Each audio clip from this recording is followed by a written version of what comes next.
cool. Okay. Well, I'll wait till it says that I'm online. Where do you look to see if it's online? It'll say on the top it says offline for me right now. Okay, yeah, it says offline for me as well. Yeah, it took like a minute or so to adjust. Got you. Okay. We'll be sitting here thinking we're offline, and people are going to be like, "Hey, what's up?" Eddie, you're live. I've got a notification. Cool. What was the title that it said? PHP. Yeah, I just realised it had an old title from years ago. Let me stop it and start again. Oh man. Yes, the PHP one was from like I think like 4 years ago or something.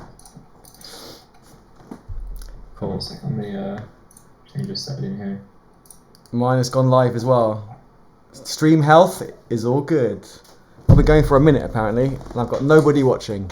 That's good. I can make some mistakes. That's reassuring. Yeah. I've already gone live as well. Well, starting. Oh, I've got 2 people watching. Cool. I wonder who they are. So anyone watching, do just say hey in the chat, and get to know who they are. In Twitch, you can get a list of kind of who it is. I don't think you can You here. can do that in. Oh, you can. YouTube as well. Participants. Okay, it just says me. I don't know how it says 2, but just me. But that's fine. Let me know when you're ready, and we'll do the introductions. Yeah, I'm ready whenever you are. Cool. I had someone saying hey. Hey. Let's go. Who wants to go first? Tanya, start us off. You're the most confident and the best. Yes. Confident. Yeah. My name is Tanya. I'm Tanya Powell. I'm a software engineer. I work at a company called GameSys. We're based in London. I mainly do front end. I do a little bit back end every now and again when I'm forced to. Right now, I'm focusing more on React, which Eddie hates. Angular's better. This is not today. We do not discuss that. That's true. Another stream. Yeah, mainly React. I've been doing a lot of DevOps recently. I don't understand what I'm doing in DevOps, but it's been working some way, somehow.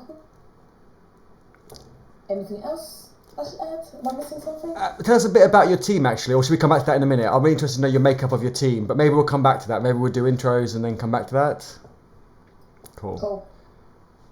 Kyle, all yours. Well, if you guys are watching on my stream, you already know who I am. I run the YouTube channel Web Dev Simplified, and when I'm not doing that, I work full-time as a consultant for a consulting company doing Ruby on Rails work mostly, so front-end, back-end, full-stack web development. And yeah, that's pretty much it for me. So Eddie, if you want to take it away for you. Yeah, hi everyone, my name is Eddie. I'm a full-stack consultant as well, and I mainly, at the moment, in the last few years, been focusing in full-stack JavaScript, so Node.js backend with TypeScript, and Angular frontend, because Angular is awesome. React, but that's a discussion for another time. A huge huge open source fan. I think behind me you can see kind of a GitHub cushion and some other bits and pieces. Went for the focus to adjust. So yeah, big open source fan. Love to go to lots of hackathons. I drag Tanya with me to quite a few, and she usually clears up the mess and the mistakes that I make. So thank you very much, Tanya. And we've got to get Kyle to come over the pond and do some hackathons in Europe. That'd be awesome. That's the plan. So I want to keep over the next few months working on you to get you to come over this way. And yeah, I do YouTube as well. I've been doing it for about 9 months, I think, similar length as Kyle. And I think it's been going quite well. Oh, I've got a bit of echo coming through.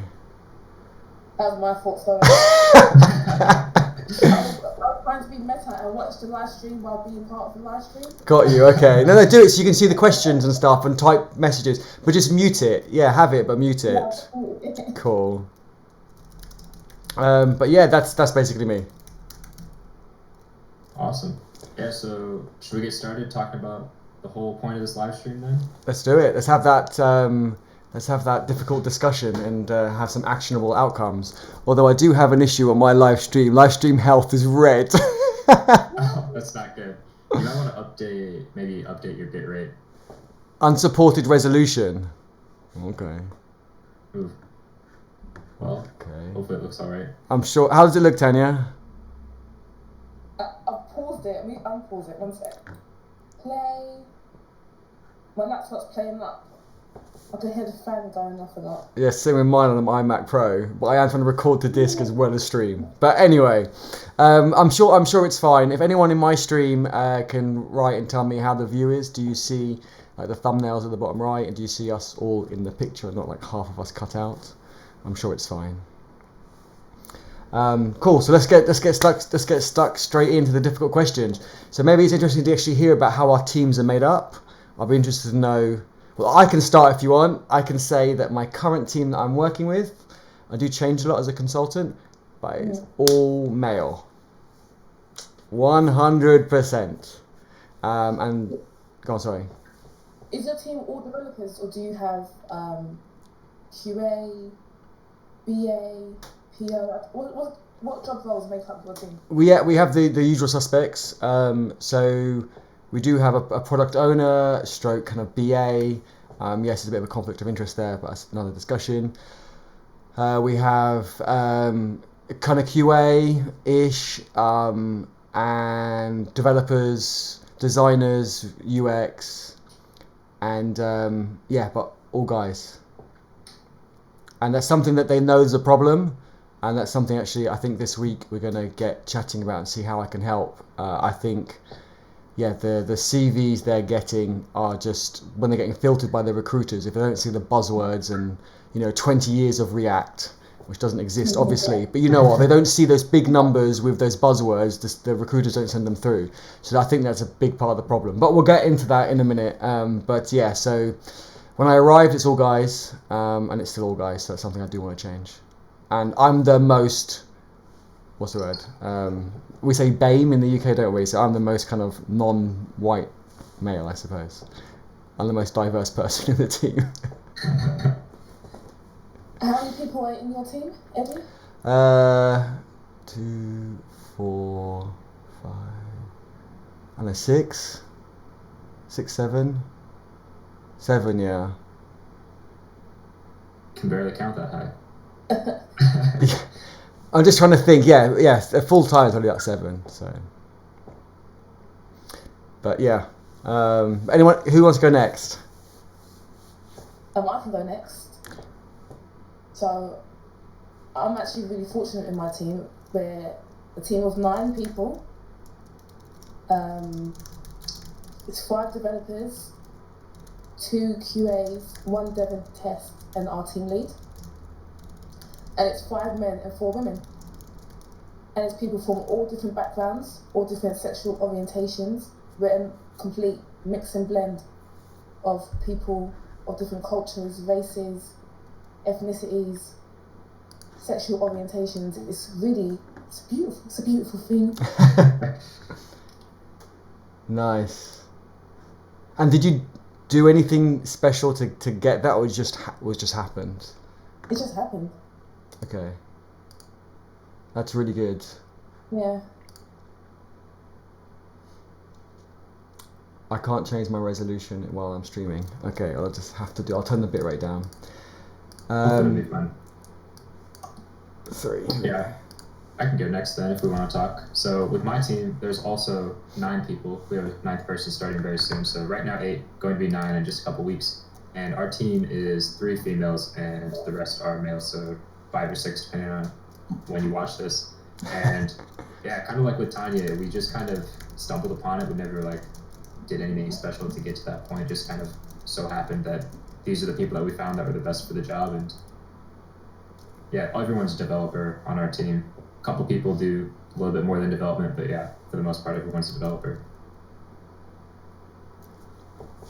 And it's a very, very white team. When it comes to race, everybody very white, unfortunately. Not much diversity in that regard. But out of curiosity though, how is it in the area? So could it be something to do with maybe the town or the city that it isn't? It's definitely, yeah, where I live. Okay. It's very, very white dominant. Okay. Fair enough. Where is it that you live, Kyle? I live in Nebraska in the United States. It's like dead center. Excuse me one moment as I Google the location. It's like very dead center of the U.S. Is that what you call Midwest or no? Yeah, it's the Okay. Midwest. Okay. Yeah, the Midwest is really not west. It's, It's like mid, just mid. I'm trying to multitask and type to people at the same time as well. So we're getting some questions coming in, but I think let's just continue a little bit more. So sorry, Edgar, let's just continue a little bit more, and then we'll get those questions in, because those are kind of more technical questions. But I'm curious to know, kind of what actions can we do, or what actions have people done that worked and didn't work. Again, I'm happy to start. I'm happy to say that I get invited to a lot of diversity events, and I can meet people there if they're looking for work. And then I can, say, oh, we're looking for someone as well, and kind of connect the two to kind of bypass that recruiter stage, which I think filters out people incorrectly. So I think that's worked fairly well, but timing's always off in terms of when we're not looking. I usually meet people who are looking for work, and then vice versa. When we are looking, I don't seem to meet as many people who are looking right there and then. So timing becomes a bit more difficult. And also it doesn't scale in terms of there are lots of events going on in London at any one time, and I can only go to so many events a week and only one event on that evening. But also we allow a lot of remote working as well. The last probably 3 or 4 years, I've mostly worked remotely, at least 90% and up. So going to these events, yes, people might want to work remotely or might like to, but they don't necessarily have to. So we're not kind of casting that net wide enough, because if we allow remote work and I'm going to an event in London, then we're not casting the net wide enough to maybe get people who are out of London or up north, or even in Europe, in not time zones that aren't too far off. So that, like I said, has worked a little bit, but hasn't worked enough. I still like to know if there's more that can be done, and I think that's on the getting people into the project or the team, and then there's obviously how to keep people as well. The amount of places that I've seen where they've had lots of kind of diverse people come in, but they don't stay because the team hasn't been bad, but hasn't had considerations, I think, for other people as well. Yeah, not supportive enough. Yeah, and I don't know, the things like what bugs me, like, hey guys, right? People say that. It's not an inclusive term, and it's such a simple one, but I think it's something that people don't realise. And actually, an event I went to last week, there was a guy from France, and he said, and he was learning English, and his English was quite good, but he was taught that guys meant both. And that's what he was kind of told, and saw how people used it. So he would use it like that, not realising that it wasn't inclusive. So when we told him, he was like, oh, I didn't know, no one said anything, and people used it all the time. So I think people do copy, and so I think it's better to get that. However, a lot of women do say, hey guys. Well, I literally sat and watched their discussion maybe about a year ago on Hip Chat about hey guys, and I was like, this is really interesting, because all the women who were taking part of this discussion were completely confused why anyone would find hey guys offensive. And one girl said, but guys means everyone. And I'm just watching this conversation and like, this is quite interesting. And a few hours later I saw her in the toilet, and she said to me, do you find guys offensive? I said, I don't find guys offensive, but guys means men. It's a male term. And she had no idea. She's like, it's a male term. I'm like, yeah, just look it up in the dictionary. But she genuinely had no idea. She thought it was gender neutral. Well. Yeah, I blame the US, right? We got the hey guys from the US, I'm sure from American movies and stuff, right? That's a joke. Shots fired over here. It's 2 versus 1. So. Yeah. No, we're all friends here. We're all friends. Yeah. But yeah, what actions can we do? Do you think, I like to call people out on it, even on YouTube when I see other, especially when it comes to a female YouTuber, I do write to thank you very much for the video. However, please don't open the video with hey guys, because your audience is mixed. So, and some of them have responded and said, I didn't think about that, really sorry. And I've noticed they've actually changed how they open their videos, which is great. And whereas others have just ignored it. So, yeah, I've mentioned it once, and that's their decision. But yeah, in the workplace, if I mention it, people usually remember. They might occasionally make the mistake, but then they'll kind of usually pick themselves up on it and go, "Oh, I didn't mean that, sorry." And then I do that occasionally, especially if I hear someone all the time saying, "Hey guys," because we are a group of guys, and then that's really bad kind of habit. But yeah, calling people out on it. I mean, also like. So this I haven't got any in the current clients project. I haven't got any women, so I can't use this as an example in that place. But I'm interested to hear both of your feedback on this. But also, I find when you're in meetings or having discussions, usually the minorities kind of are more quiet when they want to put their point across. They don't insist so much, and someone insists more or shouts louder. Shouts the wrong word because they're not actually yelling, but just speaks that more higher and forceful. And they don't get their chance to say anything, or they try and put up their hand. And I always try and tell people to stop and say, well, this person has tried to speak twice and no one's given them a chance. So I always call them out on that. But like I said, in this team, I haven't had to do that because there aren't, I'm the minority and I talk really loud, so it's fine. But in both of your teams, like in Kyle, you were saying you have three women and was it 4 or 5 men? So do you find they have as much of a voice as the others, or are they a bit quieter? Not necessarily because they're quieter people, just because everyone else just seems a bit louder. I think for the most part it's pretty equal where I work, but I think that's also because of the kind of community and culture we have where everyone's on the same level, from the owner of the company all the way down to an intern. Everybody's treated very similarly, and everybody's given a chance to talk and to do these things. One thing we actually do at my job is we do these weekly tech talks where everybody takes a turn just presenting some kind of technology related topic. It doesn't have to be technology related, but it usually is. Short, maybe 15-minute presentation. And everybody has to watch this and listen to it. So it gives everybody an equal voice and an equal time to be that presenter. And I think that really helps empower people that maybe wouldn't naturally go about doing these things, because we make everyone do one, at least once every couple weeks or so. Nice. So it really empowers these people that are quieter to speak up, and it'll make them speak up more often in situations where they maybe would have stayed quieter, whether it's just a quiet person or a minority group that's just staying quieter because they maybe don't feel as comfortable being surrounded by other people of the majority group. I think it's really good that you got that balance. Yeah, it really helps having, like almost 50-50, because it's not quite 50-50, but it's close enough that you don't really feel a minority. Like if we had maybe 1 woman working with us and then 8 guys, I could definitely feel like if I was that girl, I'd feel really intimidated. Like you're the only one, like you have so much to live up to, and it'd be really, stressful. I have been that only one before. I've been the only ethnic minority and the only female in a team before. I've been in a room full of 15 white guys and me. And I'm like, oh my god, this is my worst nightmare. I feel myself just internalizing, and I'm just going in on myself. So I'm like, this is intimidating. And like, you're all middle class, working class as well. That adds to it. And I'm like, oh my god, this is a nightmare. And I found myself paying no attention to the meeting. I was just in my head, in my own thoughts the whole time, like when is this going to end? When is this going to end? I want to go, I want to leave, this is horrible. Were they inclusive, or were they mean, or what? Like on that scale, like, or in the middle? But I think it's human nature. You feel comfortable with those who are like you.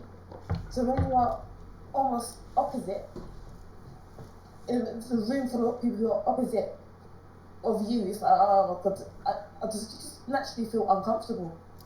And it was not a good meeting for me.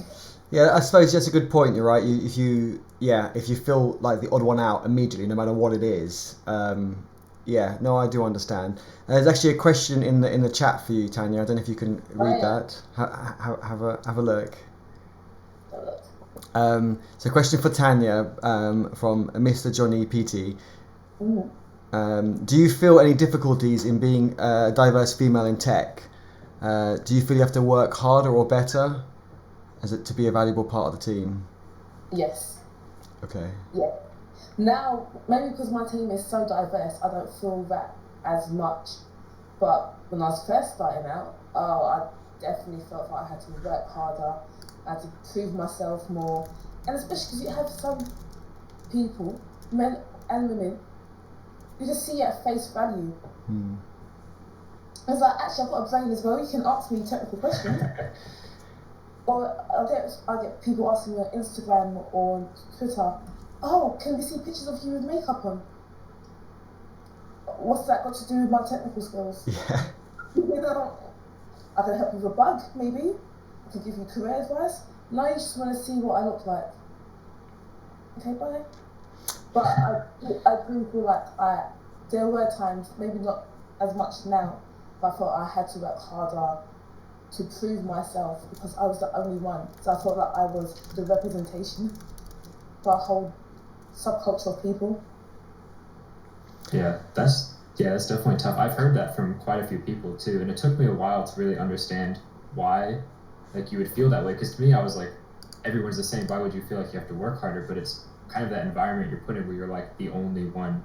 You know, you're the only woman, or you're the only woman of color, and it's like you have so much to live up to because you're representing everyone that is, you know, either a woman or whatever. So it's like you're not just another white guy. You are the only. So it's a lot to live up to, which is really tough. Yeah. And so going back to not your current place, but the place before where you were the odd one out, which does happen, right? It happens at events where there is, you know, the minorities are in the minority. What can people do to kind of help? I've recently learned trying to introduce them to people, trying to make them feel more comfortable. So what can other people do to help that isn't going so far beyond that it looks like you're making so much of an effort, it makes them feel awkward in the first place? That's a really hard one, actually. Because, I actually don't know. Okay. I really don't know. Just looking at some of the questions in the chat, I don't know if you've got any questions coming in, Kyle, and do jump in if you do. Yeah, I got a couple.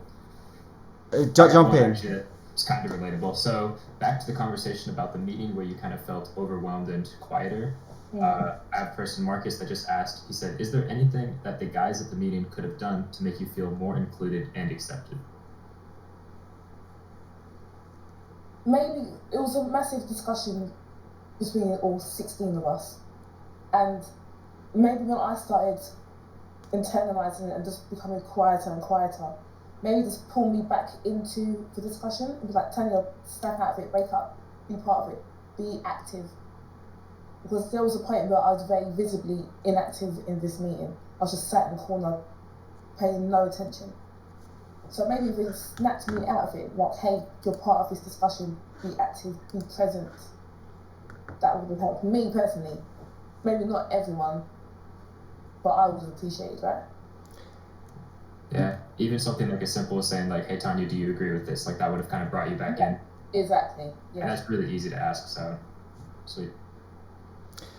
Yeah, that's true. I guess just being inclusive in terms of having you involved in the conversation without making too much of a big deal out of it. I think that's even worse, right? If you make too much of a big deal out of it, then it's the opposite. You don't want a fuss made over you, and no one wants a fuss made over themselves. Yeah. But I'll tell you, I've become more self-aware recently of anyone who's quiet in backlog grooming or a planning session. I'm very conscious of the people who are quiet in those meetings because I'm thinking, do you understand what we're discussing? Maybe we're going too technical and you're a bit more of a junior, so maybe we need to talk a bit more high level. So it's just being self-aware of those around you. So just in the meeting, if like someone's being a bit too quiet, I'm like, hey, do you understand what we're talking about? That's a good point, right? That's bridging the gap between the different levels in tech as well. So from like I said, from all the way from junior all the way to senior. I mean, anyone in the stream have any tips and feedback on yeah, how to bridge the gap between, I guess, minorities and also with, I guess, more junior people. Yeah, Tanya's suggestion of making sure that they are clear on what's going on, I think, is a really good one. Kyle, going back to your team, how is your team made up of levels? As in, are you all seniors? Do you have juniors in there? It's fairly fluid. Like, there's no titles for anyone that works here. You're essentially either like an intern, if you're an intern, and then you're a developer. And that's really the only two titles we have. We have the two owners of the company, which kind of sit at a little bit higher level because they do a lot of the business management on top of development. But pretty much everybody else is held at a very equal level. Their skill level may not be the same. For example, when I first started, I was at a lower skill level than most of the people that had been there before, but I was still treated equally, and I was able to just ask for help for where I was lacking skills and get to the point where I was at a similar skill level to where everyone else is. So there was really no set in stone structure, but there's a little bit of a, hey, this person is newer, so they may not know as much, so we're going to help them out and let them ask more questions kind of thing. Yep, okay, that makes sense.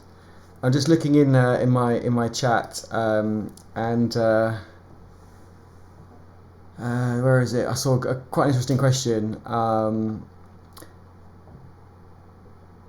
Guys, is this a big thing where you are, diversity? I'm asking because I think that it's a preference. I think a lot of people don't realise the lack of diversity and the lack of what they're missing out on themselves. I went to a hackathon and I took a couple of male friends with me, and it was a really good hackathon. And our team was ended up being split half and half. So we actually had half me and my friend, and the other half were two women that we met, and they weren't techies. They were more from the non-tech side. What was really interesting was how they contributed to the team and try to deal with the challenges we had. They looked at things very differently from us. And I'm thinking very small part of diversity here, so I'm not saying this covers everything. But what was interesting was we won because we came up with a better solution, because they looked at it very differently from the way we looked at it. So we ended up coming up with a better solution. And I think if you then go wider with diversity, not just gender, you go into all the other areas, then again you're going to get a better answer. I mean, who's seen the video of the I can't remember where it was, I saw it on Facebook, the hand dryer?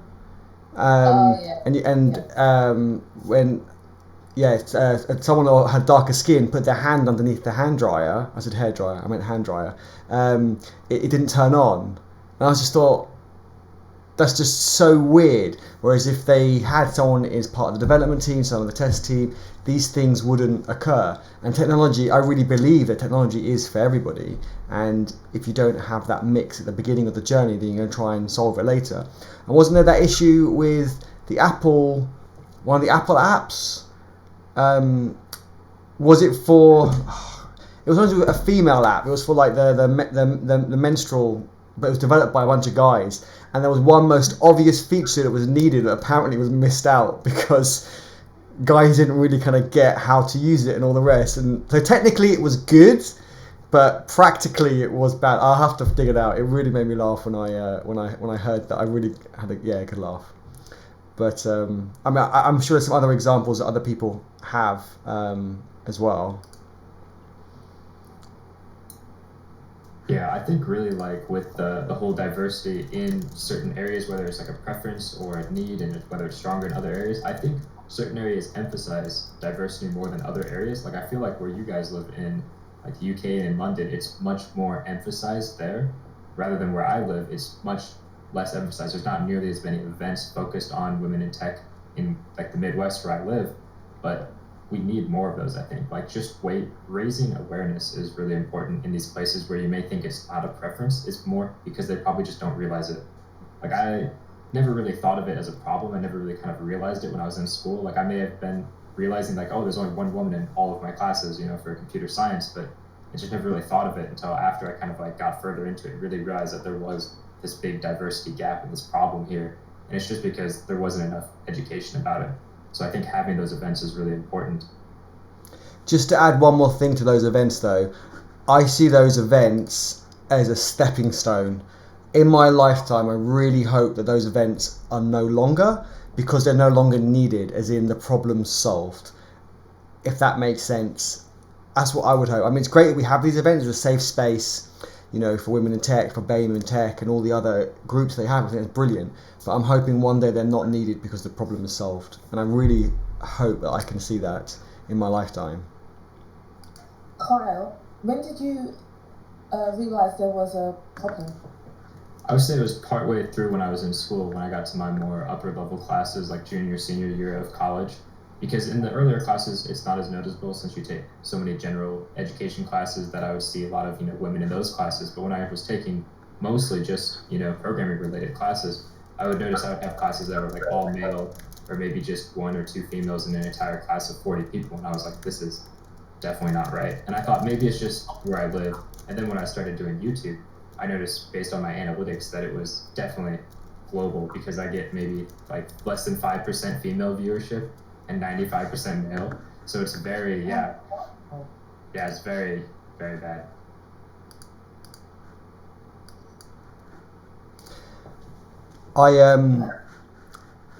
When on my videos that focus on coding, I got to agree with Kyle. Mine are probably like 80% male and 20% female. And then when I do go to I guess diversity events or women tech events, and those videos, it's flipped the opposite way around, and so I get kind of only 20% male watching those videos. And I think it's that's the numbers I need to increase, because I need to get awareness, like you were saying. I need to get awareness for those videos, and then kind of people can realize that there's a problem, and by them doing nothing about it, is they're kind of compounding the problem. They need to make an effort and do something, even only a small effort. By making an effort, then they can be part of the solution. Yeah, definitely. I feel like it's really easy as the majority group to say that there's no problem, because you don't face the same struggle as someone that's in that minority group trying to break into the majority group. You're just like, well, I did it. It was easy. Why can't you do it? And it's really easy to get that mindset because you've never had to face the other side of the spectrum. So it's really important to kind of educate, I would say, is probably the best word, those people in the actual real struggle that there is. Yeah, that makes sense. One question I actually got here is from Here We Go. It says, do you guys want quotas to be put in place for alleviating the issue of gender diversity? And I'll let one of you guys take it before I give my opinion on it. I was just going to say, hey people, not hey guys. Well, okay, yeah, that's true. That's one way to improve it. That's a hard habit to break. The quota thing, I'm on the fence, so I'm going to let Tanya jump in first, I think. Oh. I'm really good. I'm also on the fence with it. I understand what it's trying to achieve, to try and get that balance. However, there will be some people who like, well, you've just been hired because you're a woman. And then you have to fight. Once you're inside, you've got to fight that. It's like, actually, no, I'm a woman, I've got the skill set, I can do the job. Yes, I was hired to fill that quota. It's hard. It is a really hard one. Yeah. I go around in roundabouts with the quota one. I was actually on a panel for TFL London, and Tanya, you came to watch, but yeah, there was a guy next to me who was really passionate about quotas, and another guy in the audience who was from a minority group, and he was the opposite. Having a right, back and forth between them about is it good or not. So it's a hard one. I'd rather just see a diverse. If I'm hiring, I'd rather see a diverse mix of CVs or candidates from the beginning, rather than and pick the right person for the job, rather than having a quota. But then, because you're not getting that, then maybe the quota does help, because you say, hey, I've got 10 CVs, they're all kind of your typical white male or whatever you want to call it, then maybe I should wait until I get a few more before I actually make the hire. It is a really, really hard one. So I don't know if I answered their question or not, and yeah. Let me take my stab at it, because I'm fairly against the idea of using a quota to try to increase the diversity, because I feel like it's just a false increase in diversity if there even is one. Because maybe you're going to be hiring more females or more people of color, whatever it is that you're trying to fill with that quota. But it's kind of like a false sense of thinking that there's more people that are actually being hired into it, because really what you're doing is you're just forcing these companies to hire these people, and then they're just going to stop once they hit their quota, and then they're going to just hire more people maybe of whatever they actually wanted to hire, if that makes sense. Like, it's going to make them just force them to hire people that they maybe didn't want to. Maybe they're just hiring a bunch of people because they have to, and then they'll just hire other people on the other side of their quota because maybe they needed 10 females that they needed to hire, so they'll fire 10 females and then they'll hire 10 males, and they'll just make these females not do as much work because they didn't want to hire them. Not because they're bad, but maybe because they're biased, for example. And I also think it's bad for the perspective of the people being hired, because it makes you question yourself, like Tanya said. Like, I know if there was a quota for, like male, for example, if there's a male quota that needed to be filled, I would feel like, did I get hired because I was good, or did I get hired because I was male? And it would really make me question myself, which I think is probably the biggest problem with quotas. Yeah, because that makes sense what you're saying. So I do understand. I don't know. I'm so torn on quotas. I think there are pros and there are cons. There's a lot on both sides. So that's why I guess in the fence. And it's kind of weird. I saw a documentary or something a while back, and it was quite interesting because I think they were making a bit of a joke out of it, but it was quite funny in that they said they've got to hire a certain percentage of women, a certain percentage of ethnic minorities, and the number, because their team was a weird number in size, they have to hire 1.5 female, and like, it was just like, it doesn't kind of make sense. So yes, it's a tough one, and I don't know if there's a right or wrong answer in that, I suppose. But if we can get more diverse people into the pipeline in terms of what. So I hire a lot of people. So if I can get a good mix from there, then you're going to hire the right person for the role, which I think is the best thing to do. Therefore, the company gets the right people they want, and the person doesn't feel they've been hired to fill a quota. But I think it's just, hey, I'm blaming recruiters again. They just see buzzwords and, 20 years React, brilliant, and it's just like, let's put this person forward. And, typically the guys that exaggerate, right? I used to be that guy who used to, not exaggerate in terms of years, but used to embellish it a bit more, whereas now I've probably got more the imposter syndrome, where I'm like, maybe I've only got a 1 month Angular, or minus 1 year Angular. Yeah, I think a way to fix the issue that you're talking about of getting more people of diversity to actually be applying for jobs, just getting more people interested in technology, is to kind of tackle the root of why people go into technology to begin with. Because I feel that as a younger person is when you really shape what you want to do with your life. And I feel that many people get into technology because they are doing something on a computer or on some kind of technological device that interests them in computers and technology and programming. And I think one of those things that's really interests a lot of young males is video games. They'll be playing some video games, they'll be really interested in it, and they'll say, hey, I want to create something like that. This is really cool. I wish I could do this. And that'll empower a lot of people that I've talked to, I know, to go into programming or computer science. But since video games are very targeted towards the male demographic, they're very male dominant, I feel that is why a lot of males go into programming disproportionately to women, because there's a much smaller percentage of women that play video games, for example, so they don't have that same exposure. I don't know what your guys' opinions on this are, but it's kind of just a thought I've had. That's a good point. I never thought of that, actually. Because Tanner, you used to play games as a kid, didn't you? I still play games now. Yeah, that's true. That probably makes a lot of sense. You've just analysed my entire life there, Kyle. Getting deep. That makes sense, because a lot of my friends who are more quote-unquote girly girls, when I tell them what I'm doing, is that I see their eyes glossing over, like, what is she saying to me? What is she talking about? Like, what? Or if I say, come and play this game with me, they're like, play a game with you? We don't do that. I'm like, alright, just trying to be friendly. I think you make a... I never thought of that, Kyle. Huh. And I think probably back in the day as well, maybe a lot of the games, were focused more at kind of shooting and blowing things up and what kind of boys typically prefer, right?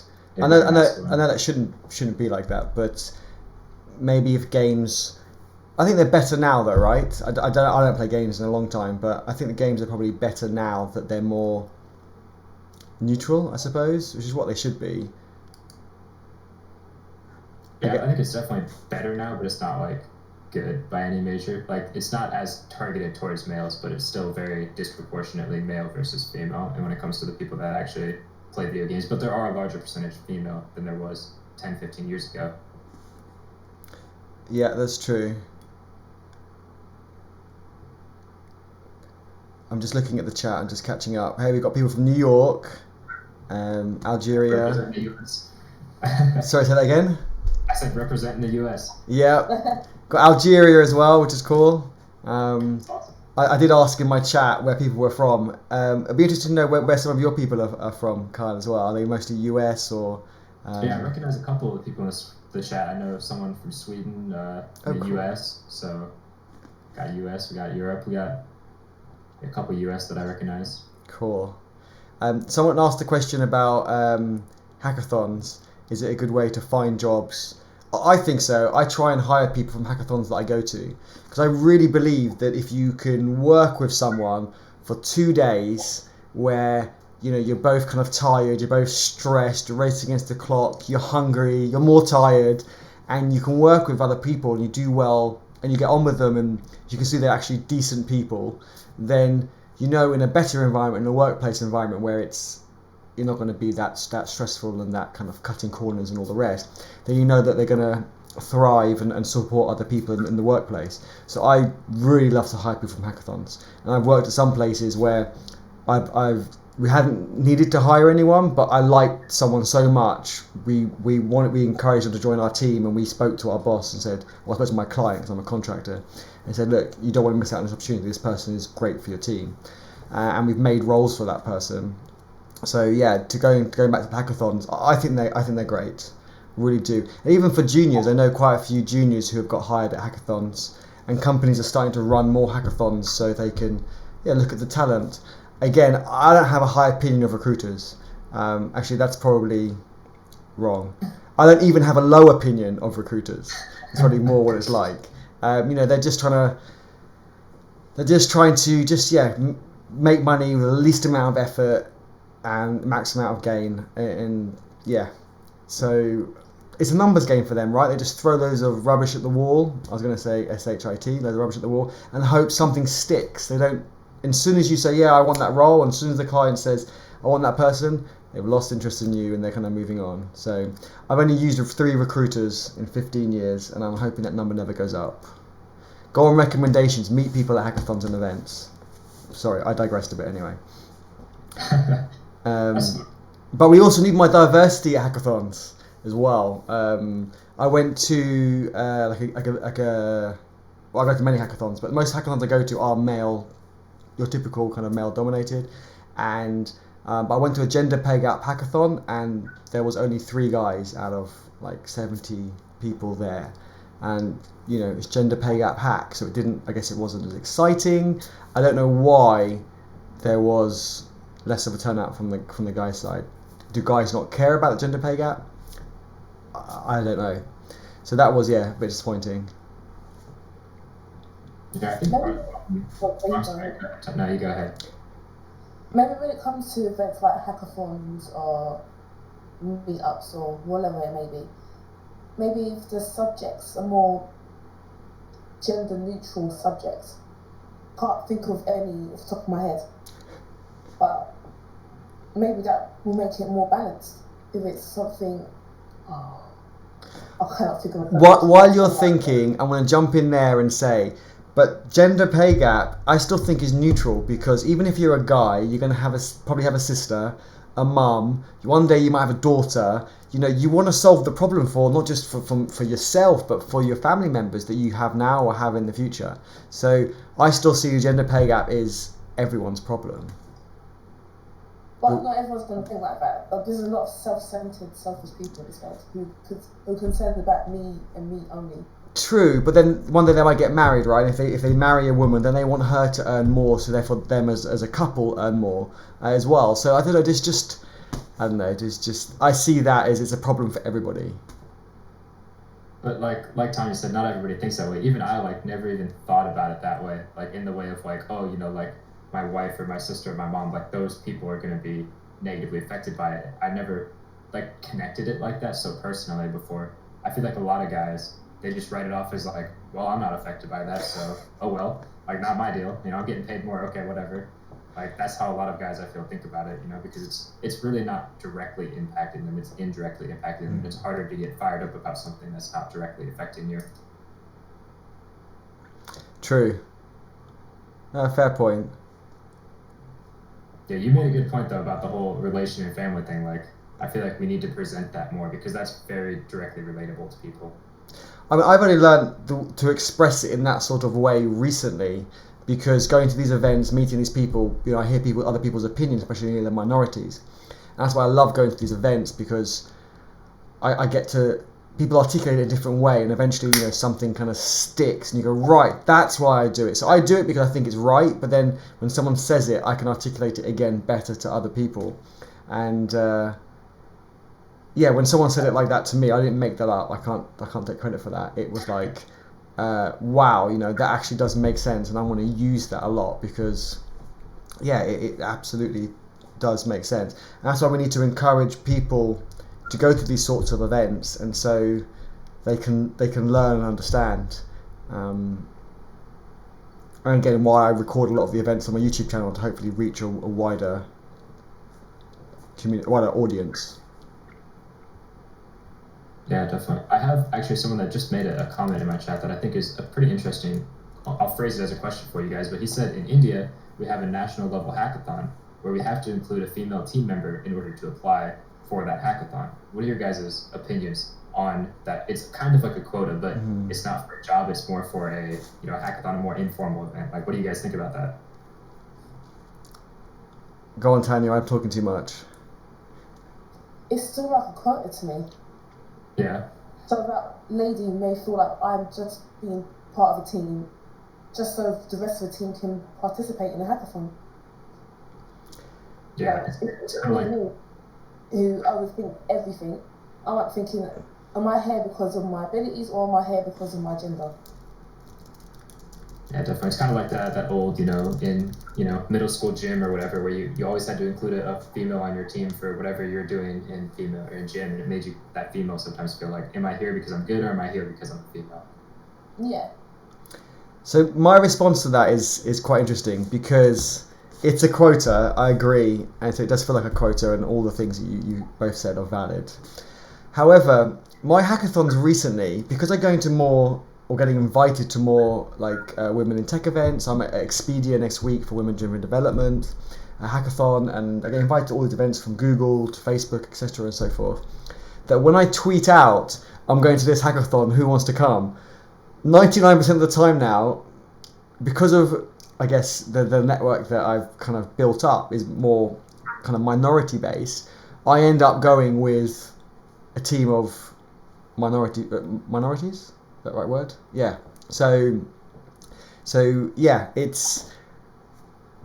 last hackathon I went to, it was 3 women and me, and that wasn't because I needed to fill a quota. That was just, those were the people who wanted to come to the hackathon, and it was just a Tech for Good hackathon.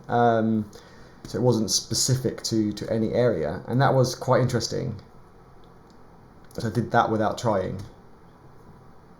Yeah, I kind of am of the opinion that I like this idea better than a quota. Like, with how much I'm against quotas, I think this actually has some good benefits to it, because like, if you need to fill, you need to have at least one female on your team. It may make you convince someone that you already know, the friend that you have that's already somewhat into tech, but maybe not super into tech, and you were able to convince them to go to this hackathon that they would have maybe not gone to on their own.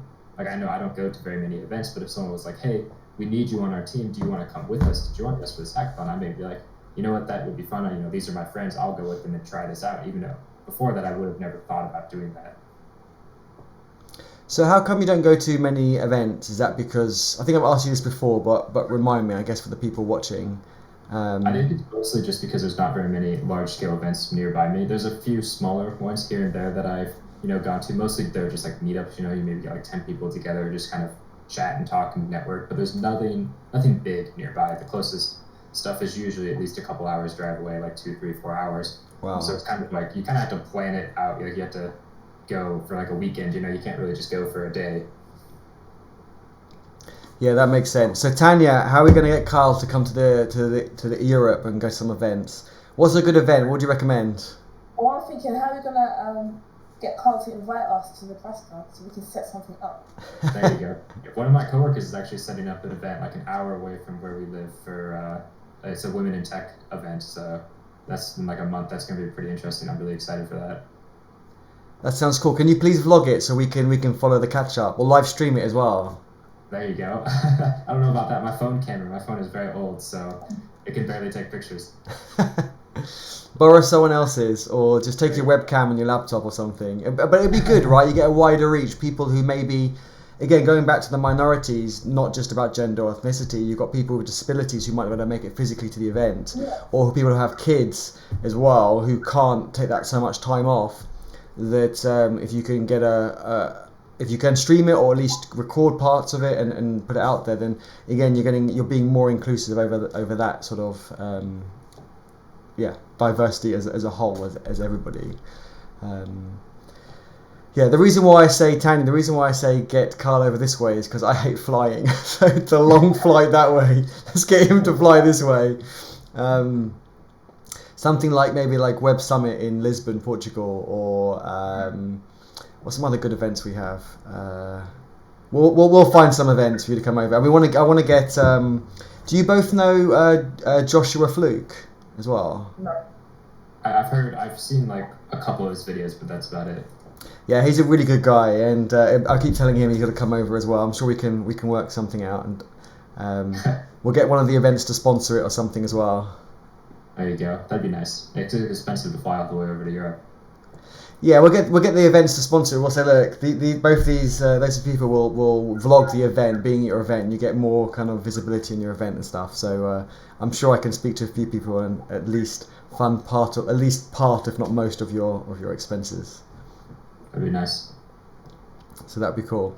So I haven't had any more questions on my stream. What about you? Have you had any more? Or anyone watching? If you have any questions for us, do fire it in the chat.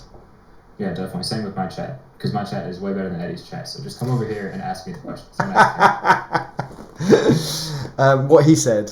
And so how many people do you have watching now on your live stream? Who's winning? I have 5 right now. What about you? I just hit 8. Woo! Okay, it's probably my wife on my iPad, my iPhone, on her laptop. So that's cheating. Yeah, plus the rabbit as well. So yeah, 5 of those people are probably just my household.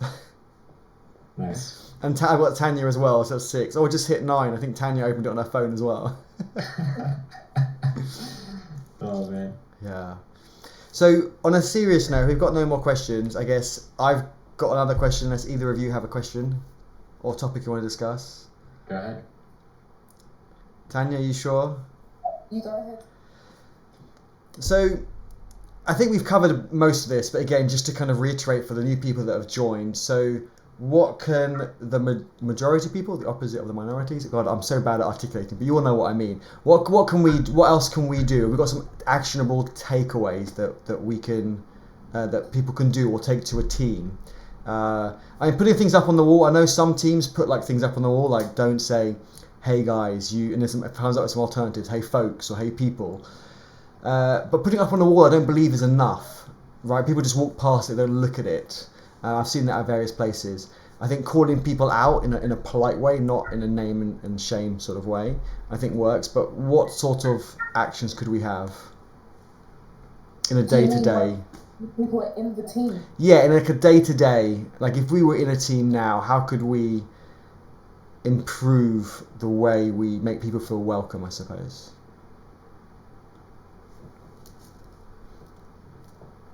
I think one thing that we can do it's very difficult to do, but is to try to throw away any bias that you may have.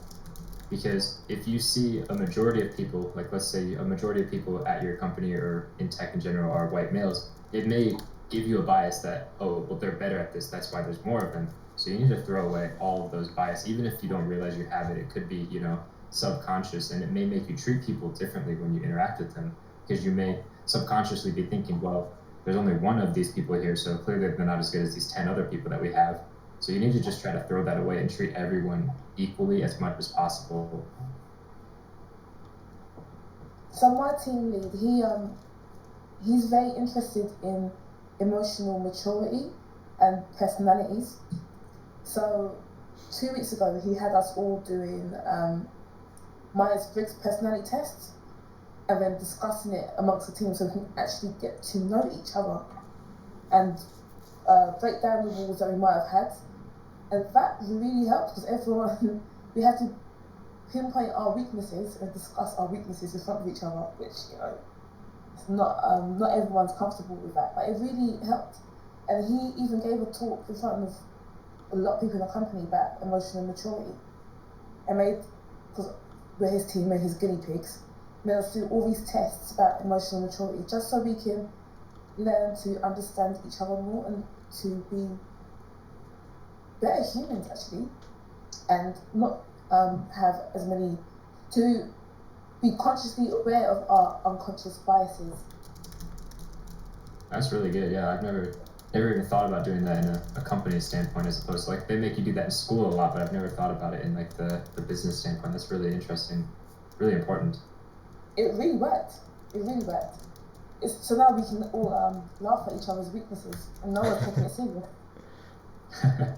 That's nice. That's kind of like the weekly talks that we do where I work. It really helps because before those talks, we usually just have, everyone in the company is just in a Hangouts call and we're just kind of, bantering back and forth and really just joking, getting to know each other.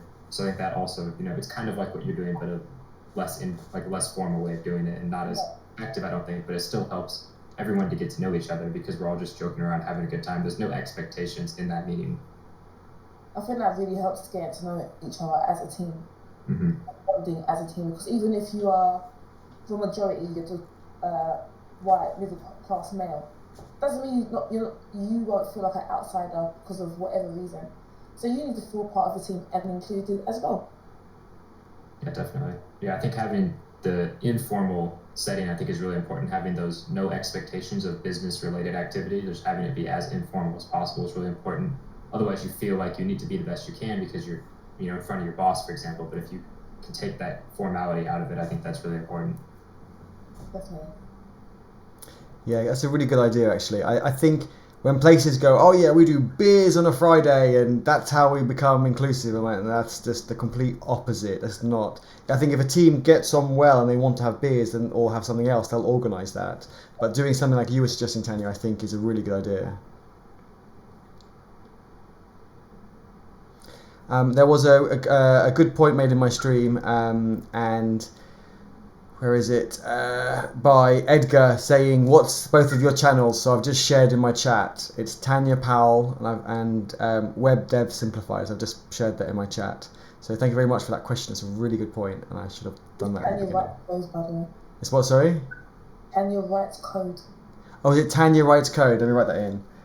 Tanya writes code. Well, you can just share a link on just paste the link in if you want from your channel into the chat. I don't know how to make you an admin. It might block the thing. I don't know how to do that. Something for next time.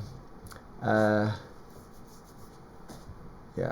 Oh, there's some questions. Let me have a look. Worked in oil and gas. Political reasons.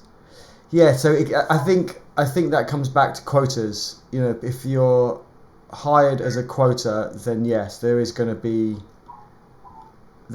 difficult. It's going to be difficult for that person if they've been hired as a quota. For other people will feel they were hired for the quota, and they will feel they were hired for it. So, I guess the more I think about it, maybe the quota. Again, I said I was on the fence before. Maybe I'm leaning the other way. That quotas aren't a good idea, but there needs to be another solution. You need to have more options into how to get more diversity into the potential candidates. And then it goes back even maybe further, like Carl was saying, that there are less people going to uni to study computer science. Not that you need a computer science degree, but I'm going that far back, kind of when you finish school, or interns, or however you get into that kind of coding space, that we need more diversity coming in from that route. But I think some countries have it quite well. So when I was in a conference a couple of weeks ago in Brussels called FOSDEM, and it's about 12,000 open source developers, and the mix is actually quite good. And I got invited to an event in Albania in May. Actually, I think Tanya should come over to that as well. But what was interesting, the people that were who told me about the event were actually 4 women, and it was actually quite interesting because usually it's guys driving these sorts of things, and it was actually quite interesting. And they say how they all, one of them said they were organising it, one of them said they were going to speak at it, one of them said they're an open source contributor. So I think other countries might have it a bit better. I mean, other countries probably have other problems, but in terms of what I just saw recently was quite interesting. I also went to one of the stands at Gentoo, so Gentoo, the Linux distribution, and I think they majority had women as the core contributors, which was quite interesting. I think other countries in Europe, and I could be wrong, they teach computer science at earlier ages.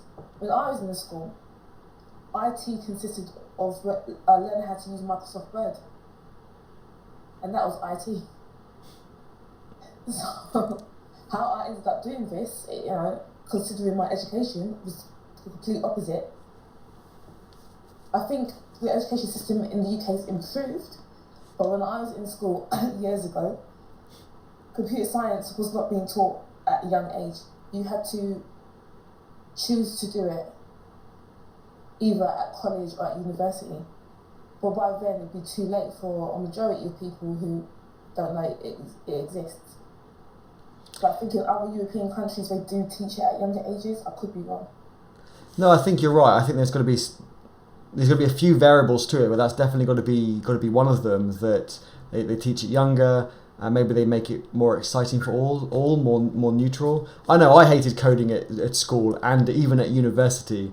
I detested it. I used to get my wife to help me write letters and say why I couldn't attend or whatever. And now I'm like addicted to coding, but open source coding, just to clarify that. So yeah, I'm interested to know, how is it in the US, Carl, with like... At least where I live, it's just like Tanya said, like there's no options in high school or pre-college for learning programming at all, really, because I didn't actually get introduced to programming until my senior year in high school. I moved to a different state on the east coast of the United States, and I took a robotics class, which was like 99% mechanical engineering, but there was like 1% programming, where I wrote like 100 lines of the program, and that's about it. And that's what really made me realize what programming was. I didn't even know it was a thing until then. I just thought computers just did things magically. I didn't know people actually wrote these things. So that's what really opened my eyes, and I really enjoyed it.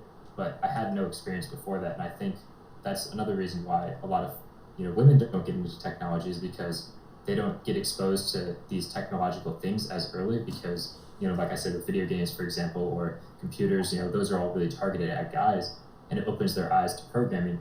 But these women that don't play video games, they don't get opened to that, and they don't get open to it in school either. So it's really easy to just not even realize it's a thing until you've already chose something else. Like for me, I had chose to be a mechanical engineer up until when I took that class in high school, and that's what changed my mind. So I feel a lot of people probably do the same thing, where they choose something else, and then it's too late when they realize what computer engineering or computer science even is. And also, you made me think of something. I think mentorship is... How can I explain it? So if, say, a young minority or female asks a more senior male as a mentor, then if you spend a lot of time together, I've had it in the past where people start making up rumors and they get jealous or whatever and make up rumors, and it causes a lot of friction. Whereas if you're going out, if you can, let's go talk over lunch or grab a bite to eat for dinner or whatever, then if it's guy to guy, it's not seen as a problem. Whereas if it's a young woman and an older guy, then it's like, what's going on there? It's like, well, nothing, we're just talking about tech, sort of thing. So I think that's more difficult. So I think younger females who are, say, junior devs, might feel more comfortable, because society says they should feel more comfortable with, say, a more senior woman. But because there's a less senior woman in tech, it's kind of like a vicious circle. And I try not to listen to people that make up rumors and BS and stuff. I say, if you want, we're going to go talk about tech for dinner or for lunch. If you want to join us, you can, but we're going to be focusing on this young lady's questions or whatever topic she wants to discuss. So I try and include everybody, and sometimes they turn into brown bag kind of lunches. And I even try and pay for everyone sometimes. If it's like 3-4 of us, so look, I'll just cover lunch or dinner. as long as we're talking about tech and helping the person who initiated the conversation. But yeah, and I've seen people get jealous from that. Say, why aren't I going? Why aren't I invited? So everyone's invited, but they don't want. But some people don't want to talk about tech, and I'm kind of a bit of a, tech obsessed. To say the least. Yeah. But I don't know if either of you have seen anything like that. Have you seen, I don't know, younger women who maybe want a mentor, or not an official mentor? I hate the expression, the official mentor, but just I don't know, an hour of someone's time to talk about, occasionally talk about tech stuff or how to further their career, and they haven't had someone they could ask.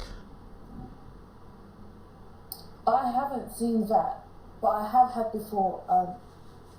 When I'm walking to a meeting with a male colleague, and someone else from a team I was in before said, "Oh, is that your boyfriend?" And I was like, "What? We're going to a meeting? What are you talking about?" I was just so shocked and confused. "Oh, but you were walking so close together. I thought you was your boyfriend." We were walking to a meeting room. How did you get that? Okay.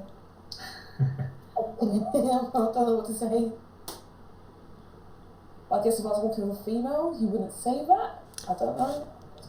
That's true, actually, yes. That's a good point. If you were walking with a female, they wouldn't say that, which, could have been your girlfriend as well, but people wouldn't say that, right? It's the assumptions that people make is really bad. Like, have you heard this test? Right, Tanya, you know the answer to this. This is going to be a test for Kyle. Okay, perfect. On the spot, live stream. How many people have you got on your live stream now? I got 4 people that I'm going to embarrass. Okay, I've got 8. But to kind of give you not a heads up, but to make you feel a bit better, I got this wrong. Not as wrong as most people, but I still got it wrong, and I was really disappointed in myself when I realised it. So I'm going to do this test. I'm going to focus the hangout on you, and I'm going to say it. So let me make sure I get this right. Tanya, I think, knows the answer. So. Right. A father and son were in a car accident. On the way to the hospital, the father died. Tanya's laughing, he's not laughing. The father died. It's a sad story, Tanya. When the young boy goes into the surgery, the surgeon says, "I cannot operate on my son." Who is the surgeon? His other father? That's what I said! And it's not, wrong, but it's... What about the mum? Yeah. It could be the mum as well, right? I think that... Oh my gosh. That's the thing, right? Oh my gosh, I didn't even realize it. And I think my excuse, which I know there's no excuses, but my excuse, because I said the same thing as you, and I said, okay, the boy had 2 fathers, and I thought, I'm being really, what the word, modern or whatever, but yeah, and it's not. It could be the boy's mum, and so I guess the answer is it's the mum or the dad. So you could put both, but the thing is, I think in English we don't have masculine and feminine, right? A chair is a chair, a table is a table. We don't have like in other languages. However, as a kid growing up, for me, certain words were kind of expressed in a maybe in a masculine way, like mechanic. For me, when I hear mechanic, unfortunately, because it's been this is me being honest and open here, it feels more masculine. Okay, over the years it's got more neutral now because I'm paying more attention to it. But also surgeon, to me, when you watch Neighbours or Home and Away as a kid, or I don't know, movies, the surgeon was always male, and so for me that was kind of drived in that way. So I guess I blame myself now. I should pay more attention, but I try to. But I guess the society, it wasn't, with the TV and all the rest, it was that way. So kind of saying you weren't the only one. I said the same as you, but I'm hoping my kids. Well, actually, I tested it out in my niece and nephews, and a lot of them said mum or dad, and I was really happy that they said that. It shows that they're, I guess, more aware than I was at their age, or even now. Yeah, I think that the problem with diversity is going to get a lot better just over the years, because I feel like younger children, they just don't have the same biases that older generations had. Like, it wasn't imparted upon them. They're imparted to think of things more equally, while older generations, it was very like, you're better, or these people are worse, you know, kind of thing. So even if it wasn't said so black and white, it was very implied. Yeah, exactly. It was implied a lot. Yeah. But Tanya, I know I couldn't do that on you because I think I've done it to you before, or you were there when someone did it to me or something. I can't remember. I think I was there when someone did it to you, and I think I laughed. But honestly, what would have you said? Honestly. No, I might have said the other father as well. Okay, so I don't feel so bad. Because even when you said giving mechanic as an example, I still like, oh, mechanic, man. Mm-hmm. Yeah. That's that. Yeah. Okay, I'm just seeing some questions come up just about kind of HTML5. I'm just going to say, Edgar, practice every day, little and often, and make sure you do it open source. And I look forward to hearing how you get on. Just try and learn a little bit every day. And blogging, vlogging, all that stuff does help everybody, I think, because you're getting your personal brand out there. So definitely, yeah, do whatever you're more comfortable with. If it's blogging, vlogging, definitely do that. Affiliate marketing, I don't know, sorry. Yeah, no, I agree with Eddie on this. Like, if you're learning something, the best way to learn it is just to put out there what you're learning, because you have to understand it well enough to talk about it. I know with like doing YouTube, I've learned so much from things that I thought I already knew, just because I had to learn them even deeper just to teach them. So it's really important to take that extra step of learning, I think. That's a really good point. You're right. When you try and teach it, you do learn it even better. That's why I love it when people ask me questions and say, oh, this is a really simple question, you probably know the answer, but you have to really think about it, because we make a lot of assumptions, we just do things, we don't think about the details. When I get asked a question, I actually love getting questions.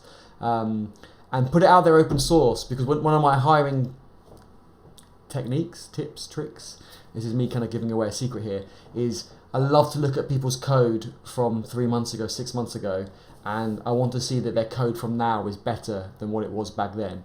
But whereas if they've got nothing out there from before, then I worry and get concerned. So even if it's not your best code, put it out there, put it open source, share all your learnings, don't be shy, be transparent with it, it'll only help you.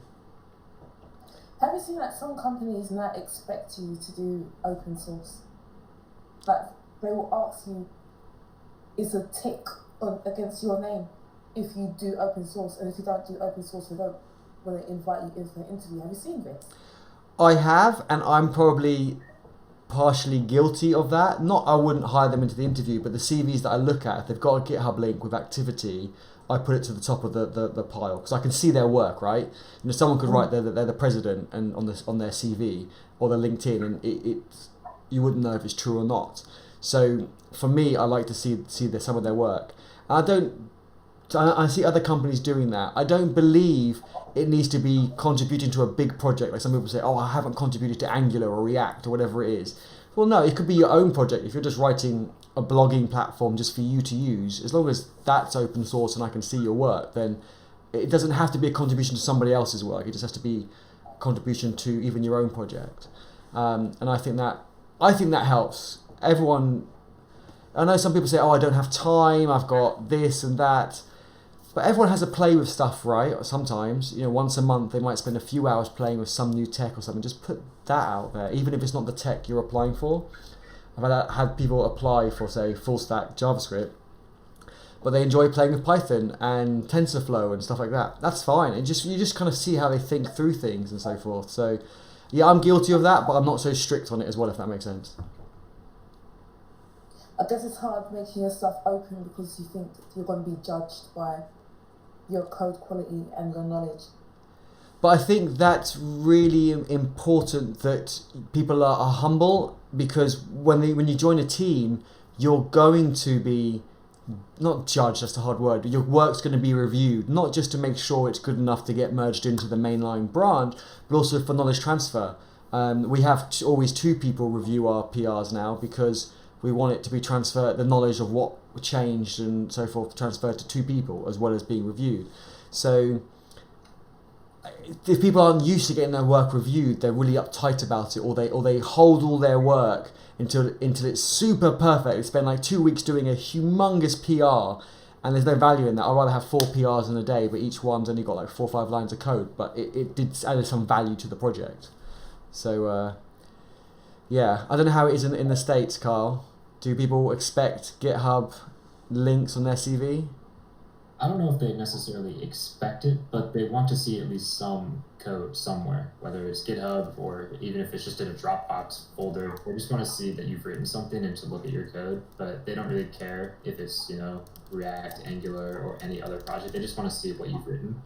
Because it's really hard, like if you work for a company for 10 years, but none of the code you wrote is available, and you never wrote anything on your own outside of it, it's like, how do you judge this person's ability to do the job other than them saying they're good at it?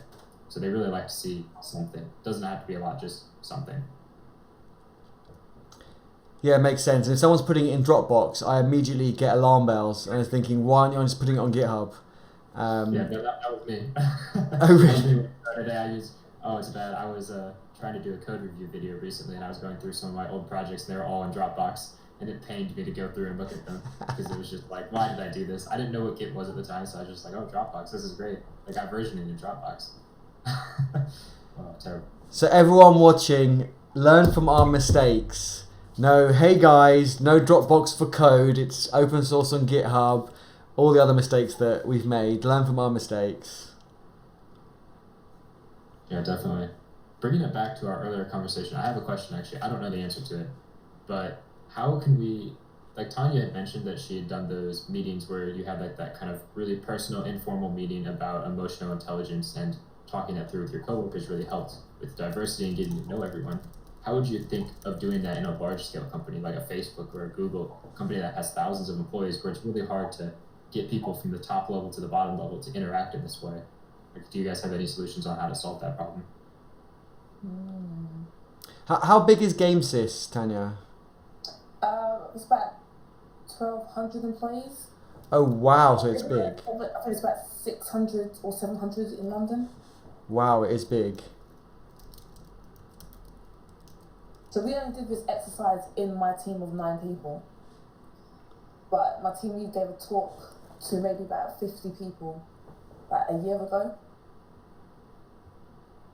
But we're trying, I think he would like that every team does that sort of exercise, so as a team they get to know each other. Because large scale is really, really hard. Really hard. But you got to start somewhere, right? And sometimes things do push up from the bottom upwards.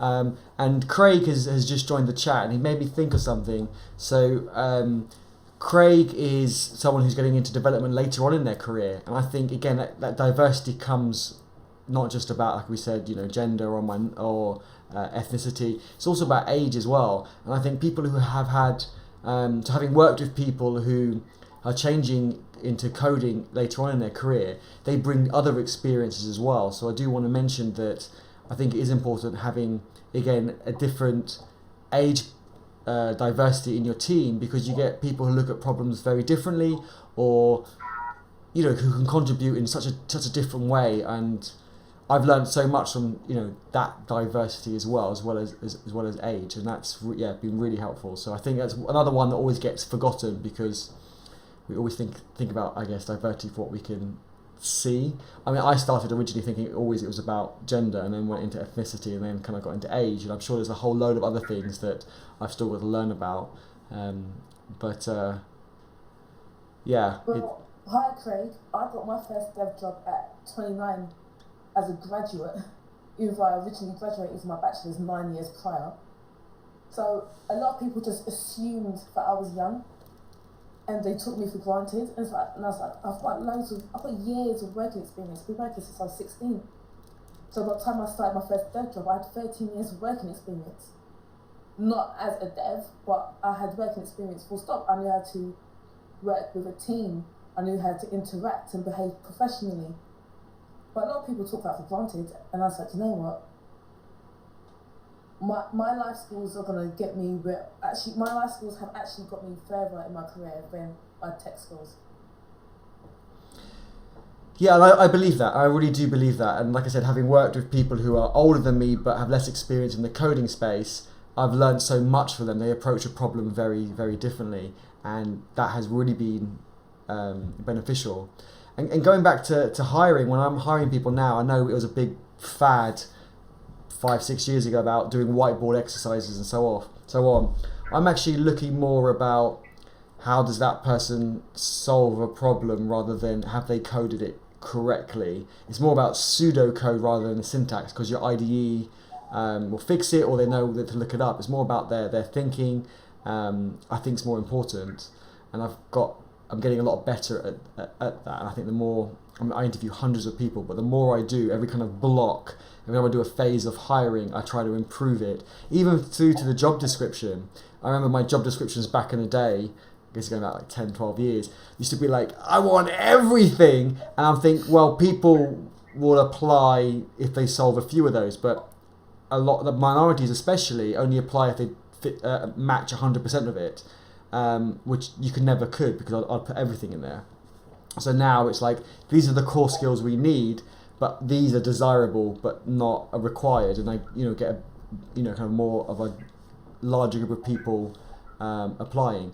But again, I try not to put years experience. I still find it when recruiters say, when React came out and a year later, recruiters say, must have 10 years React experience. I'm like, wow, it's been around 12 months. Don't know how that works. But yeah, I think years experience also isn't great. I mean, experience is good, but if it's in a different language, I don't really care. A loop, a condition, security, all those things are and performance are very similar if you're doing Python or JavaScript or Java. Yes, they've got their own language specifics, so it's just more about how they solve the problems. I try and have it language agnostic when they're trying to solve a problem. And that's really helped me get a more diverse group of people in.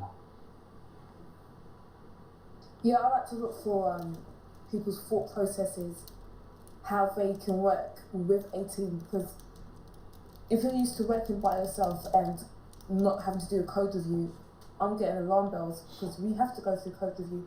Are you going to be defensive when people say anything about your code?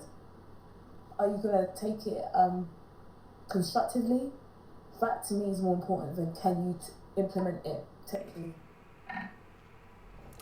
Yeah, and you're right. It's the attitude. Actually, I didn't say that, but you're right. The attitude is really important. Do they know how to give constructive feedback to others, and do they know how to take it? And that's really important.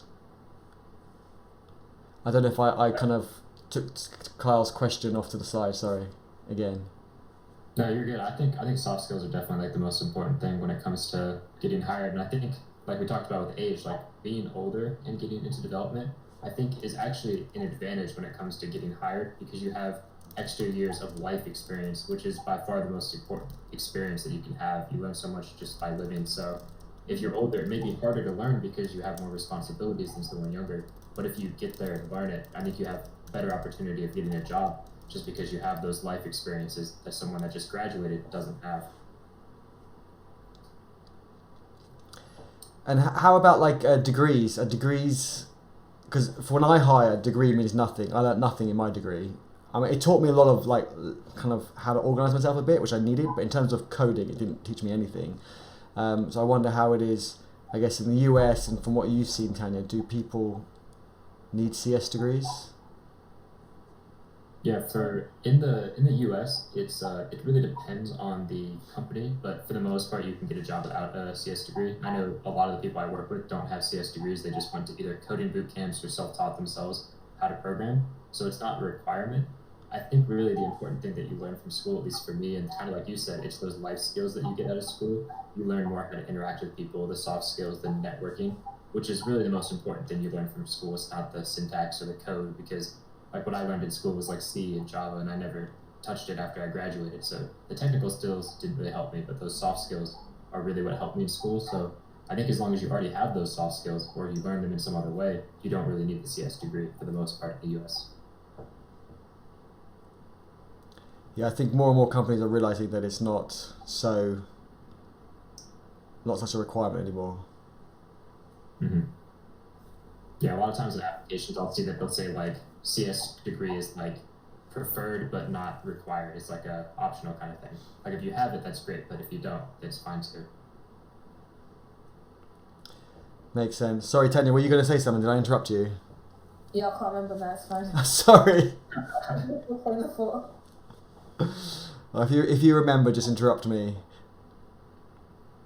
Craig's saying that he was a locksmith, a salesman, cable installer, and lots of customer service experience.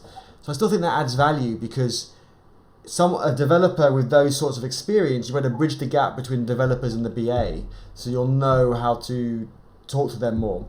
I also talk to the product owner, whereas someone who's like, if I try and hire developers, I try and hire them with, they all bring something slightly different. This is what I don't understand when people say, oh, I wish I could clone myself 5 times and make a team of myself. I think that's the worst, stupidest idea ever.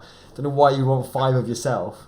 But if I try and get people with different experiences, who have different kind of areas of passion within coding. A bit like in the army, when you have a team of people, they're all trained the same kind of similar sort of way, but you have one that focuses on medical, one that focuses, I think, on food, one focuses on like other things. I'm not sure the actual areas, but they have different like focuses within that team.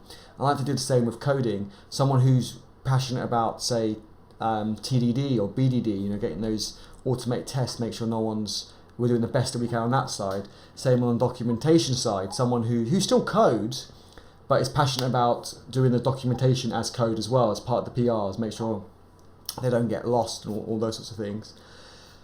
And so it's important to have someone to bridge that gap with the BA side and so forth. So I think that's having those experiences, and using Craig as an example, I hope he doesn't mind, but I think that adds value to the team. And by the way, Craig has a YouTube channel as well, and he's sharing his journey in learning code. So do check him out. I think it's important. And just to anyone else who's joined, Tanya's got a channel, and she hasn't put anything on it in a while, so we need to chase her and encourage her to put more on hers. And Kyle has a... Just for you to tell me off at some point during the stream. We sat here for almost 2 hours thinking he's going to do it, he's going to tell me off at any point. I've been biting my tongue for the moment, waiting for the right moment. Didn't want to say anything too soon. And then Kyle has an amazing channel where he does lots of YouTube, lots of tutorials, which is great. So my channel is more focused on events and hackathons and open source, but Kyle's is doing all the stuff on actual getting down to do coding examples. He's got design patterns in there, which is amazing because so many people forget about design patterns. So anyone watching, do check that out. Thank you. Yeah, design patterns were one of my favorite things when I was learning to code. I was like, wow, this is so easy. This is so clean. This is so much nicer than everything I ever wrote in my entire life. That's cool. That's good. Yeah, and it's that, I don't know, the amount of people I interview, I always say open source, people need to do open source to stand out, but also design patterns, because the amount of people I interview, especially from the JavaScript world, and they say, tell me about a design pattern that you used. I'll say, well, curved corners for buttons, and I'm like, what? I'm talking about architectural design patterns, adapter and factory and those sorts of things. Mention MVC, but no one really writes an MVC framework anymore, so we consume it, so it's good to understand it. I'm also interested in what design patterns people actually use in their day-to-day, so I like to use the adapter and factory quite a lot, and stuff like that. So yes, if you want to stand out, definitely learn those as well. So go head over to his channel and learn about those. And I think the last one you did... Oh, sorry, Tanya, go on. I think a lot of people use design patterns but just have no idea they are using them. True, but they might not use them correctly. I know you can take a bit of a spin on design patterns, but like with the adapter pattern, for example, I've seen so many people that do 80% of it and miss the last 20%, and they don't get the full benefit of just doing that last 20%, and it's not a lot of effort to do that last 20%. So it's good to read up on it, I think, is what I'm just saying. Yeah, I think Tanya has a good point though, because I've noticed that, like, I don't know all the design patterns out there, but I've noticed, like, when I do more research and learn more, I'm like, hey, I've used that before, or like, I've implemented that, I must be smart. But then I realize, like you said, it's not 100% like what they said, but my mind has gone that way, like using the null object pattern, for example, like that's one that I used long before I even knew it was a thing, just because it makes sense, so I think Tanya's right in that people use them without maybe knowing the technical term for it, so something to check for when you're interviewing. True. That's very true. I don't just test them verbally. I do kind of say, oh, well, how would you architect these classes, like pseudocode? It doesn't have to be perfect. And I just want to see how they, like when they do inheritance, like hate people that people inherit and chain up all these classes, and it's like, no! So yeah, I do that as well. So I'm not just being purely harsh. I'm just writing a message in my chat. I was just saying, everything you do when you're learning should be open source. Just banging that drum still. When Craig wrote, I need to get more into open source. In your learning, make it open source. So yeah. Yeah, I do think like putting everything that you work on when you're learning up there and available is a good idea. Not only just so you can go back and look at it and realize how far you've come, but other people will also see how far you've come. Yeah, exactly. And even my startup's open source. I do everything open source. And this is my client's kind of work, and I can't, unfortunately. So yeah. Cool. Does anyone else have any questions? Craig, this last week, solid GitHub. Okay, cool. My GitHub is getting a bit weak over the last kind of few months. I blame my client. Yeah. Yeah. You got any more questions? I don't really have anything that I can think of. I don't know about any of you guys. I think I'm good. I think we're coming up, as Tanya said, almost 2 hours. An hour exactly right now, yeah. Oh, an hour and a half. Okay, cool. But if anyone else wants to add anything, or any people in the chat wants to ask any questions, Tanya, anything you want to add? It looks like you're there. You're about to say something. No. Okay, just to repeat, go to lots of hackathons, lots of open source, and we're all going to go to an event. We're going to get Kyle and Joshua Fluke over to the Europe. I'll speak to some. Come with your camera, and vlog the event. I'm sure I can get them to fund part of it. There you go. Yeah, I'll come with my real fancy S6 Samsung phone. Get the high quality camera in there. Nice. But you'll have the new Samsung, right? Isn't it the Oh, fold? Yeah, definitely. I think it's pocket change, right, for people in the States. It's like 2K. Yeah, only 2K. Yeah, nothing. Yeah. I wish that was cheap. My chat's going a bit crazy now. Let me have a quick look. Is freelance a good place to start to get work? I started as freelance, but I found it actually really hard because you haven't got a portfolio. You haven't got. You don't have a mentor either. Yeah, it's hard. I would say try and work for a good few years before. But if you're struggling to find work, then definitely do freelance in between work or while you're waiting to get work. Definitely do it. I think all experience is good. I think the chat's been really good. I had lots of good questions and good comments. Yeah, Josh needs a trip. Yeah, he does. Yeah, I don't know. There's a few events going. I was going to be in New York in May. Yeah, but I missed out on the tickets for the event. It went from early bird to normal price, and it was just like twice the price. And I was like, that's not worth it. But if I caught the early bird, I would have gone. That was in New York. There seemed to be quite a lot going in New York. And it's only 7 hours, I think, flight to New York. Whereas if you go to Vegas or Silicon Valley, it's like 12 hours, and that's just a long flight. Yeah. It's far. Well, do you guys have any more questions in your chat? Mine's question free, so. Yeah, mine's question free. Apart from Craig saying he'll carry Josh's equipment, that's a good idea.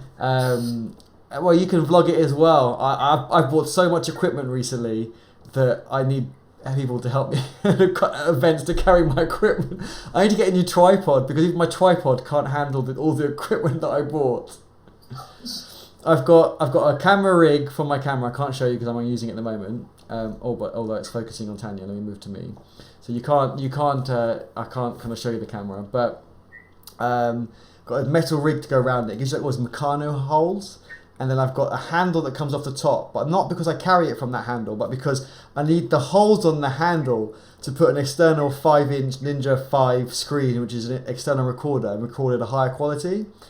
And so I used it the other day for the first time. It just arrived recently. And for a 1.5 hour recording, I got 0.5 terabyte of data. But that's not... That's not including. I've got because I've got 2 wireless mics now and a shotgun mic on top, and a kind of other shotgun mic separate. I've got to have all these. I've got to have a mixer on the camera. So I've got this big mixer on top of the camera that brings in all these channels, runs it into the camera and into the recorder, but also itself has a 32 gig memory card to record the separate channels. So in post, I can bring people up and down. So if, say, I'm talking louder than Tanya, or I cough when Tanya's talking, I can bring my channel down and Tanya's can say normal, so you don't hear the cough and so forth. So it's really awesome, but it's just so much kit to carry. I've literally got like 2 or 3 bags to carry wherever I go anywhere. And you can't vlog with the camera. The whole rig weighs like 5 kilos.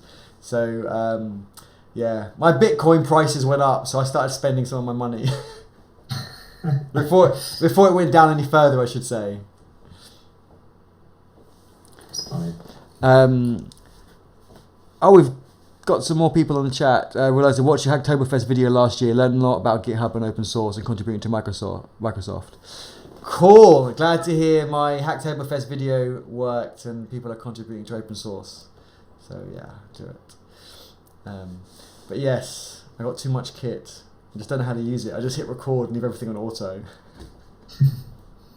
That's funny. Which, yes, when I went to VidCon a couple of weeks ago and people go, oh, you've got that camera and you've got that bit of kit. I'm like, yeah. They go, well, what do you think of like S-Log? I'm like, I don't really use that. I just leave it on auto. And I think they laughed at me and were like, what? Stop talking to you, then they're like, oh, no, he's not cool enough. What are you doing? Exactly. I will learn. I've just signed up to Summer in the City, which is kind of like a VidCon equivalent for this summer. So,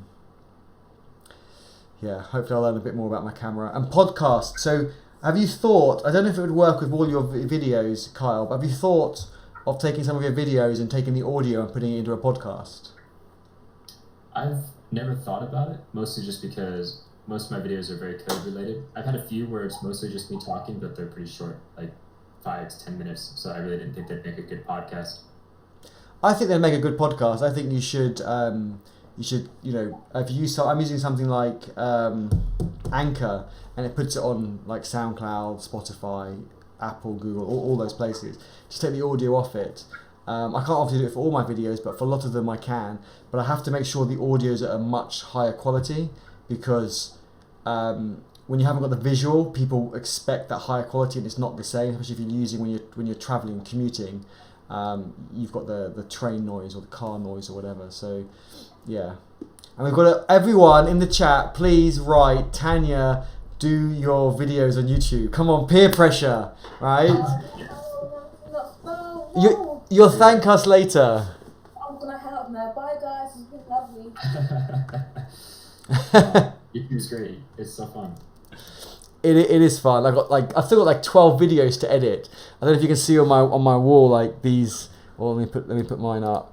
But I kind of post-it notes. I've got loads on my desk, and they're all the videos I still need to edit. So I've got loads of events that I need to edit. And I've got the Android. If I move out the way, the screen focuses. Got Android and GitHub watching me. That I need to get those done. So yeah, lots more videos coming up. I'm probably going to do them a lot more rough and ready now, just to get them out there. But Tanya needs to do hers. Yes, Tanya, have you seen the chat? You've got a few people. Thank you very much, everyone. I really appreciate it. Thank you for saying, Tanya, do your videos. But you're right, Tanya, you can encourage more people into tech, more diversity. You could be, helping it more than you do already, because you help a lot already, but help even more. I finally use my camera. And you bought that expensive camera, right? Are you using my lovely camera? Exactly. So everyone subscribe to Tanya's and Craig's not Craig and Craig's channel, but also Kyle's channel. And then Tanya, we expect a video when? Tomorrow? You've got all evening. No, today. I want a video in an hour. In an hour? Wow, I love that pressure. No pressure. I'm going to the cinema. I'll just live stream from the cinema. With me? We want tech live streaming. Something about tech. You love React. Tell us why React is better than Angular. We all know it's not better, but we'll let you have your 2 minutes of fame. Okay, let's do a test before we go. Right, we'll call it a day soon. Excuse me. So people in the chat, write Angular if you think Angular is better than React, or write React is better than Angular. Tanya obviously votes React. Kyle, Angular or React? React. I've never really used Angular much, but I like React better. Oh shit! I thought you were an Angular person. My plan kind of fell apart. Thanks, Kyle. You let me down. You judged me wrong. I did. Craig, come on. We've got Vue in there. Okay, I'll accept Vue. I haven't used it, but I hear it's better than React. We got one Angular in my chat, which is kind of saddening. No, they're my favorite person. Yes. They said they've never used React though, so they don't know what they're missing out on. You're missing a world of pain, so it's good. Stick with Angular. Craig says React. I've never used Angular. Craig, I'm defriending you. You're not my friend anymore. Edgar, React. No. It sounds like you're losing, Eddie. I am losing. Doesn't mean I'm wrong. I'm just losing, right? No, that means you're wrong. Cool. On that note, if there's nothing else left for everyone to add, I might go get some dinner. It's like just turned 7 o'clock here in the UK. My dinner time. Lunch it is like 2:30 here. I haven't eaten lunch yet. I'm pretty hungry.